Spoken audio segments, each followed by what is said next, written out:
Alors, on va commencer à être dans le sujet un peu costaud, parce que c'est difficile à comprendre. Qu'est-ce que le divin? Alors, le divin, en fait, c'est ce qu'on appelle aussi le non manifesté. Le non manifesté, c'est ce qu'on peut appeler la conscience pure. C'est compliqué à comprendre parce qu'en fait, le divin, c'est quoi? C'est ça. C'est le rien, en fait. C'est le vide, le néant. C'est difficile à comprendre pour, on va dire, des êtres comme nous qui vivons dans un espace en 3 dimensions, parce que nous, on est dans la matière, donc on touche les choses, on parle, on interagit et tout ça. Le problème du divin, c'est qu'on ne peut pas le voir, on ne peut pas le sentir. Il est partout, mais on n'a aucun moyen de le sentir parce qu'il n'est pas manifesté, on ne le voit pas, il est comme s'il était caché. Donc ça, déjà, c'est pas simple à appréhender.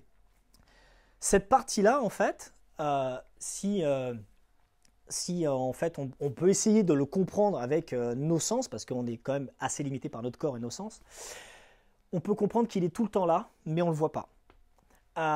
On ne peut pas l'appréhender avec nos sens. Je ne peux pas le toucher, je ne peux pas toucher qu'il est là, mais il est là. L'idée, en fait, de tout ça, c'est de comprendre. Il y a un bon exemple que je peux peut-être vous donner. C'est pour comprendre ce que c'est, par exemple, quand on est dans l'eau. Vous imaginez que vous êtes complètement dans l'eau. Si dans l'eau, vous n'avez pas de poisson, pas d'algues, pas de fond, pas de bulles, l'eau, vous ne la voyez pas. Vous êtes dedans. C'est limpide. Vous voyez que de l'eau. Mais vous n'avez pas l'impression de voir de l'eau. Parce que si vous avez un masque ou machin, vous voyez qu'une étendue infinie. Mais l'eau, vous ne la voyez pas. Parce qu'il n'y a rien qui vous permet de la voir. Par contre, à un moment donné, il y a des petites bulles qui commencent à apparaître dans l'eau. Là, vous vous apercevez, ah mais en fait, il y a de l'eau. Parce que je vois les bulles. Sinon, vous n'en seriez pas aperçu. On peut donc, par effet d'analogie, le divin, c'est l'eau. Il est partout, elle est partout, mais on ne le voit pas. Mais on est dedans. Et on est ça. Mais on ne s'en rend absolument pas compte. Dès qu'on peut s'en rendre compte que si on voit un truc qui se manifeste, les petites bulles, je manifeste quelque chose dans le tout. Et là, c'est ces petites bulles-là. Et là, on va comprendre que les petites bulles, c'est la mère divine, en fait. On va comprendre ça. Et donc les poissons, les algues et machin, qui fait qu'on voit qu'il y a quelque chose. Mais avant de voir ça, on ne sait même pas qu'on est dedans. Donc c'est ça qui est compliqué. Donc, au départ, nous sommes tous unis, on n'est qu'un, on est le divin. Il faut bien comprendre une chose, c'est que le divin, c'est nous en fait. Et nous, on est le divin. Ça, je vais vous le redire un paquet de fois. Et c'est pour ça que prendre des intermédiaires pour comprendre, pour se connecter au divin, mais on n'en a pas besoin. C'est déjà tout est en nous. On a absolument tout en nous. Donc au départ, c'est pas manifesté, ça n'existe pas, c'est le néant, il n'y a rien, mais en même temps, par effet d'inversion, on est dans le tout. Comment expliquer en fait ce qui se passe? Alors, là, c'est des termes de vocabulaire pour que vous compreniez comment on appelle le divin en fait. Donc le divin, on peut l'appeler le 1. Et ce qu'on peut appeler ça aussi, c'est l'arrière-plan. Ça, je vous ai expliqué tout à l'heure. L'arrière-plan, c'est-à-dire c'est quelque chose qui est derrière qu'on ne voit pas, mais c'est là, tout le temps. C'est Photoshop?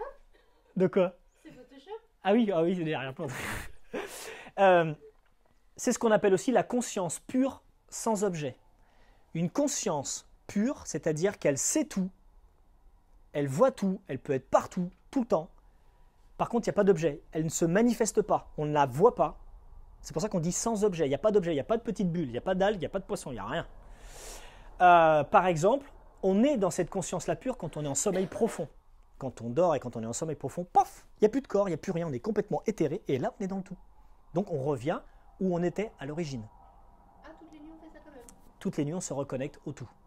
Toutes les nuits, on est dans le divin parce que c'est notre sommeil profond. Et alors là, on fait ce qu'on veut. Tu peux faire des rêves à l'autre bout de la planète, sur Mars, machin. C'est pour ça, en fait, que c'est infini nos rêves. On peut faire tout et n'importe quoi. Il n'y a aucune limite parce qu'on est dans le tout.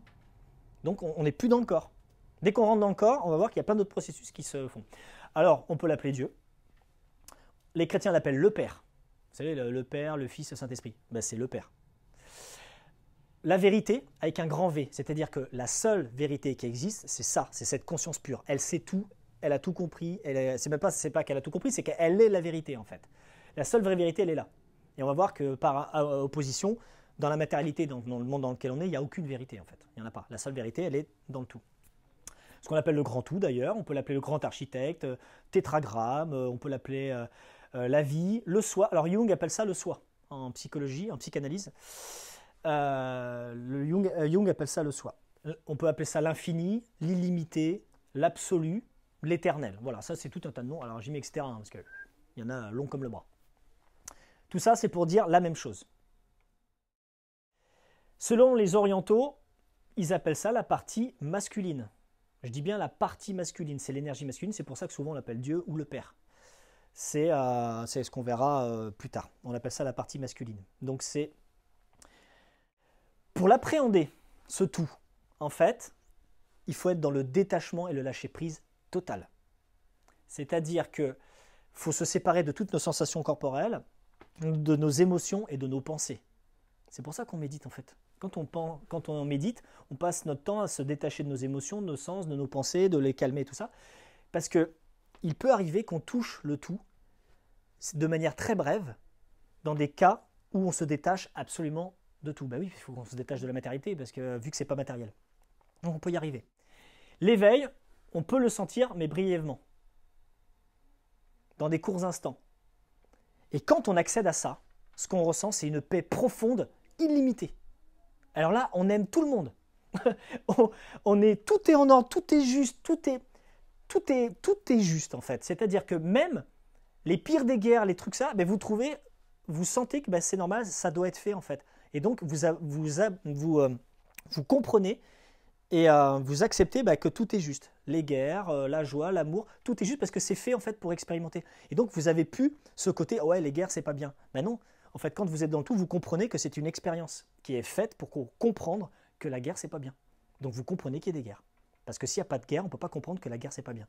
On va voir le monde duel et le principe d'opposition. S'il n'y a pas de guerre, comment on peut savoir ce que c'est que l'amour? C'est compliqué, en fait.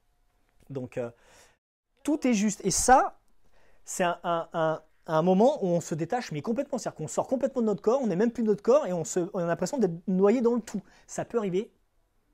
Et il y en a qui peuvent passer leur vie à faire de la méditation et ne jamais arriver à cet état-là. On va en reparler ça. Mais il y en a qui arrivent assez souvent à se déconnecter et à se sentir comme ça baigné dans le tout. Donc ça, on peut arriver. Mais ça demande un vrai boulot.